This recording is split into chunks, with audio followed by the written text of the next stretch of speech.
Yeah, weather's coming in. Might be a windy, wind in the willow session sort of thing. So yeah, yeah. I think it might be one of the last shed videos. It might be one of the last shed videos because we're rapidly going to flip from season soon, and it'll get too hot in the shed to make a video basically. Wind shot. Where's the usual thing? There we go. Oh, so I just know roughly where it is. There we are. All locked down. And isn't it just bloody fucking typical? Find the bloody book, you know. Who's it by? Nick Romansky. Yeah, I quite like the book. It's a nice size, nice feel, nice look. Blah de blah de blah. Yeah. So yeah, unfortunately you find it after the event. Anyway, let's change to general dress and go from there sort of thing. I managed to get out to this morning on the way back from dropping Heather off, and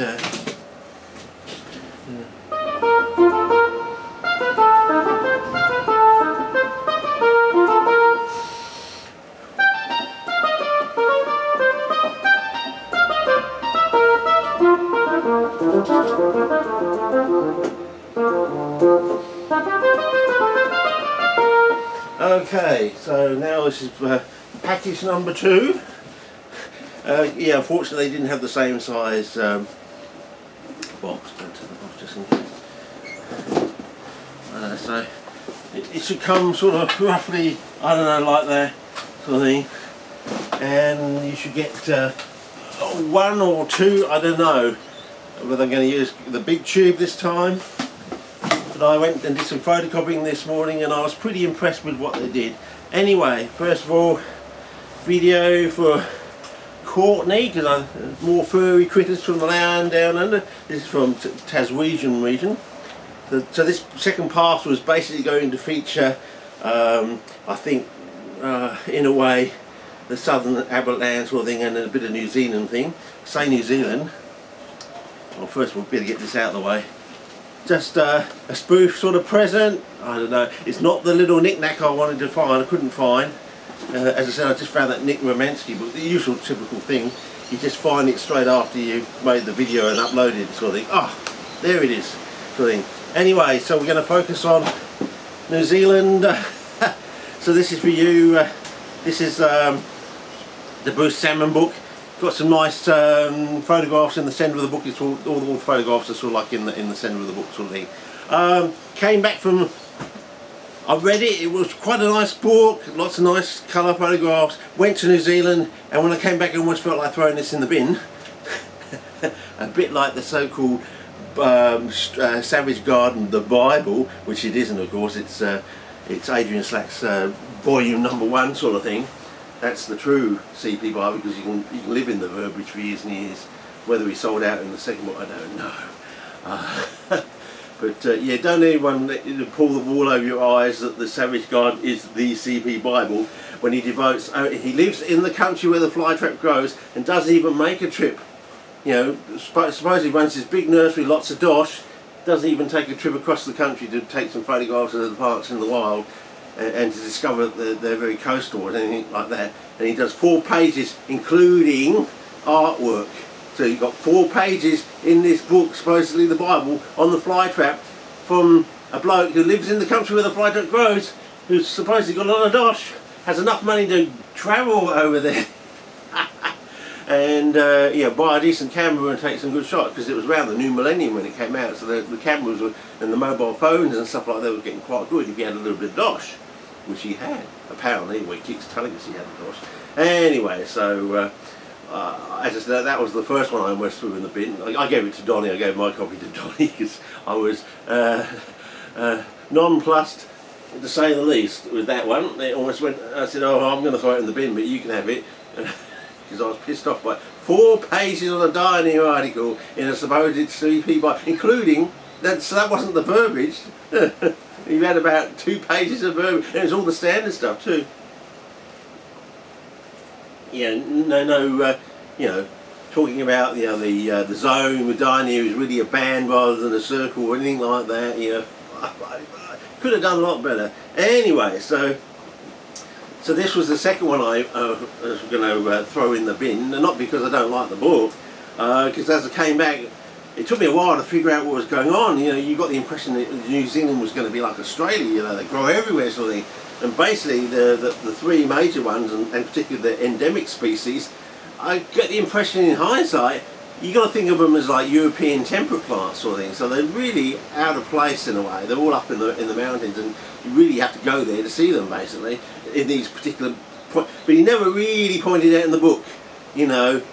You've got to go to these locations to see them, basically. Don't bother wasting your time looking for them anywhere else. They're going to be here, and you know, they're like in European plants, sort of thing.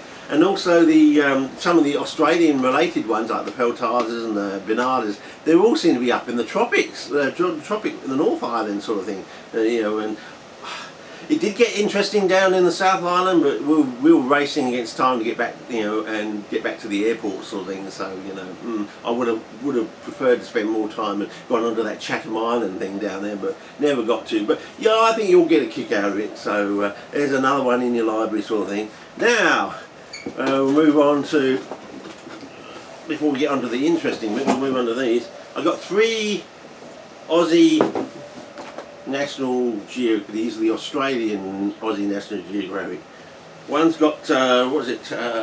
Yeah, I probably need the magnifying. Plant Empire Strikes Back, so it's got some Byblis stuff in there. We've got the Stirling Range with a nice map in there, so you learn about the Stirling Range, Australian, of course. And we got Alpine Jewels.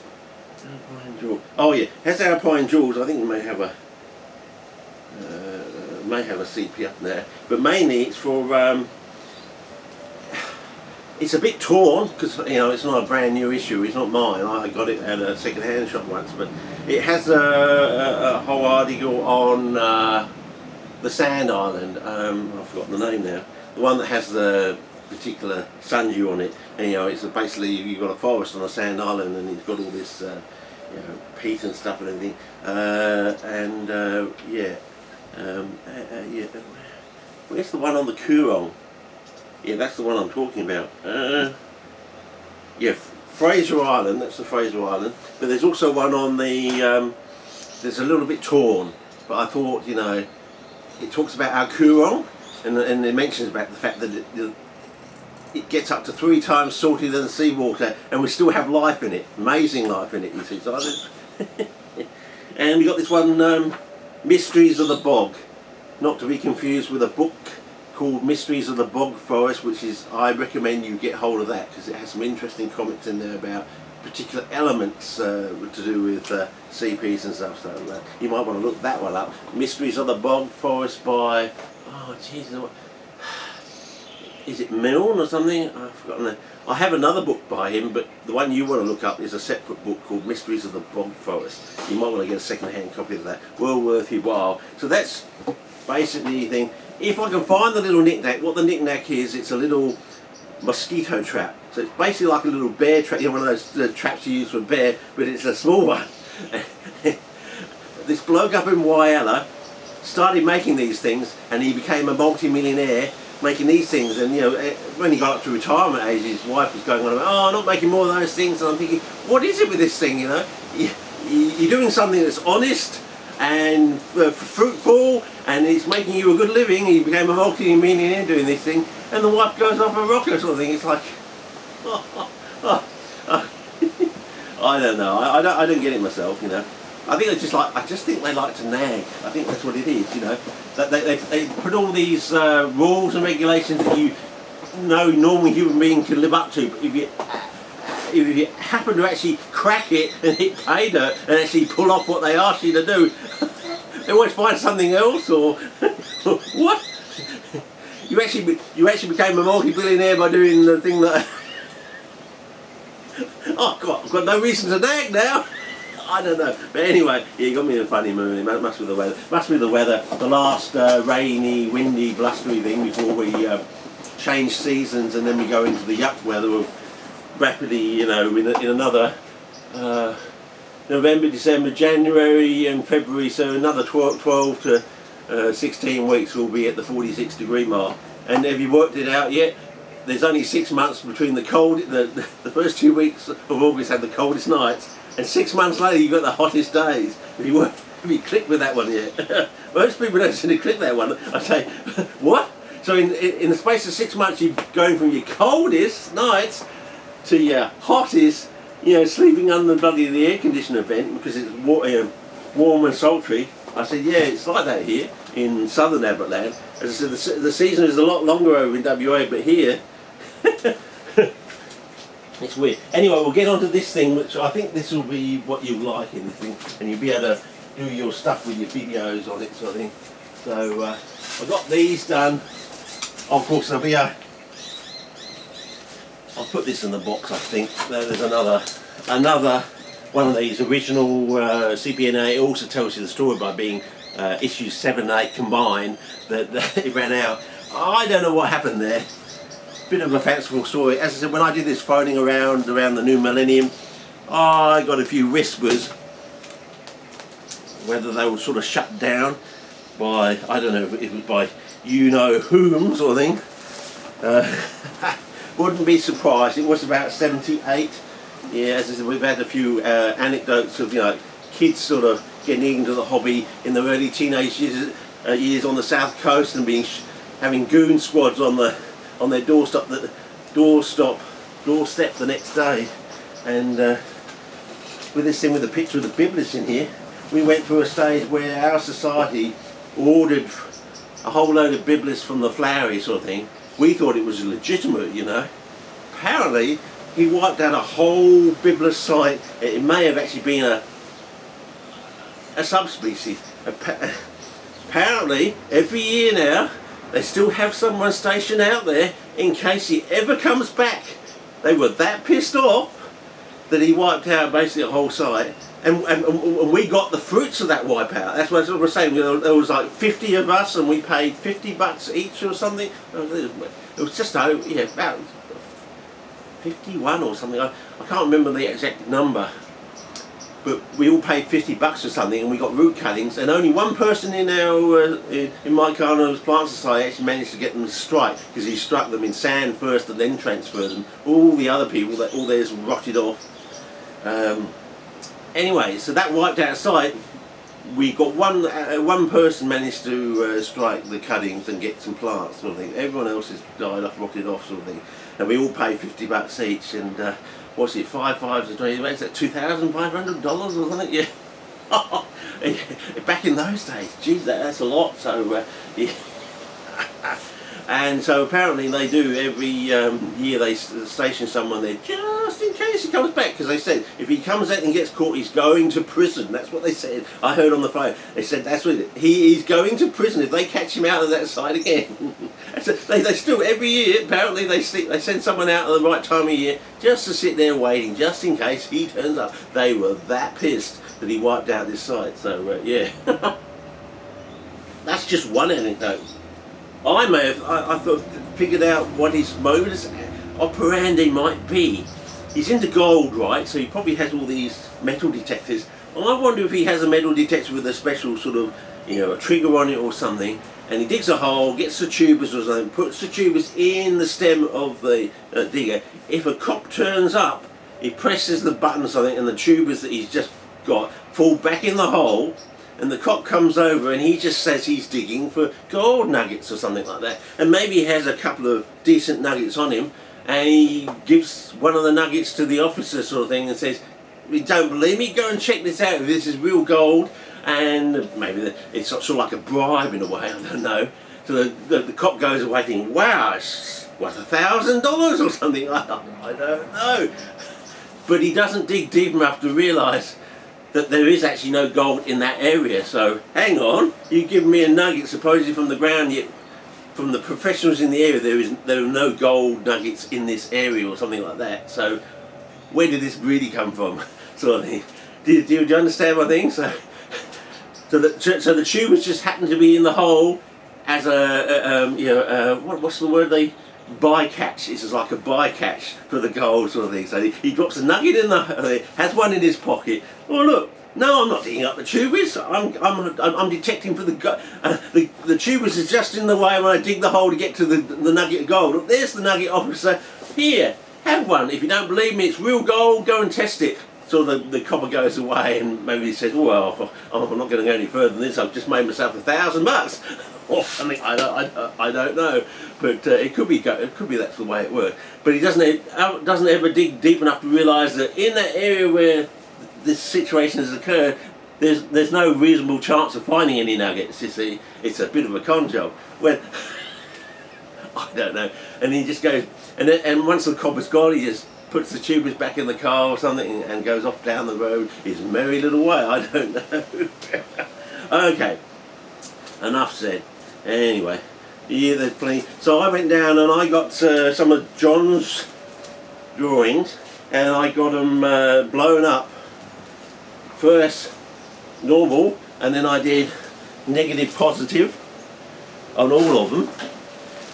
If you want them bigger, sing out, I can always do them. John gave me discretionary copyright to use these things as I feel fit, and as I said, I think you're it. So okay, as I said, it's like the baton race. The spotlight goes on the baton race when you're exchanging the baton, and if you stuff up when you're exchanging the baton, that's when all hell goes down. So this we thought was his best drawing. Unfortunately, this one didn't quite turn out. It needs to be a bit dark or something, but maybe you can fix that. You can take this one and fix it yourself, but that was the only downside. All the others were fantastic. So had a real professional on the photocopying machine. So you got this one, and of course, but wait till you get to the other ping, and of course you got the standard one, and of course I've done others where I've put serpentine responsive plant on there, and you got your several loaders there, and then so on and so forth. You got your one there, and right there. I hope the camera's picking it all up. I'm not cutting things off, but you'll see them. And of course this one in particular, because it's got Planchonii. Don't call it Macranthus Planchonii. Call it Planchonii, because it is different, especially if you look at the seedling. Big hint there, it's our easiest germinator. Have a look at the seedling stage, look at the heads. They are different. And they may be even snappers, so there you go. That's quite a good one. I quite like that one, especially like that. That is good. I like that, because I'm a flatlander sort of thing. I like that's one of my favourite ones. I like the flatlanders, the citizenas and the perps. Everyone else seems to go with these tall, massive buggers. So I'm a true CP in a way. Okay, this one was an insert from the old CPNA, but I've only got the one copy. As I said, it was one of those bonus things that turned up. So I've done it. I've done it negative and positive in there. So you got 2 copies in there. But I only had 10 of these inserts, and there was 11 things. So this one wasn't done by John. This was done by one of my Swedish friends from many years ago. I actually watched her do this on my parents' dining room table. As it was like a thank you present for putting them up for a week or so, and taking them everywhere at the wrong time of year. It was right on the end of April, you know, those days when it's fully overcast and humidity like 98%. Oh, that came at the worst time of the year. Also, we just had the back done, and they put in a new bathroom and everything, but they got the cold and the hot taps around the wrong way, the little labels. Oh, can you imagine what he must have been trying to explain to them, English to Swedish, what the situation was? So you turn on the hot tap thinking you're going to get hot water, but it's cold. It's the cold tap. And then you turn the other one on, which is the hot tap, but it's sorry, the cold tap, which is actually hot. So you might end up scorching yourself. But if you're mixing the two, you're only going to get lukewarm water, and you must have thought, they must have thought we were crazy. What? Their water system is crap. No, all it was the hot and cold was round the wrong way. Anyway, upshot of this, very nice. I like drops of Hamiltonian. Unusually, it's only a 11 grammer. You know, it grows with several loaders apparently, but it's only 11 grammars, so it can't handle the halfway between 22 and 33 that cephalotes can handle, a bit more than 22. but which seemed to be borne out when down at Coal Mine Beach. There was Paul Cheller there. Didn't see any Hamiltonia with the cephalotus there, but maybe it was a slightly wrong time of year. I don't know. Always like to give benefit of the doubt. So that ought to give you. You might want to frame some of these if you want them larger. They did do A2 and A even did A1, I think. So you know, A1's pretty big. I think A2 would be a nice size if you want a nice big wall. Pick you one.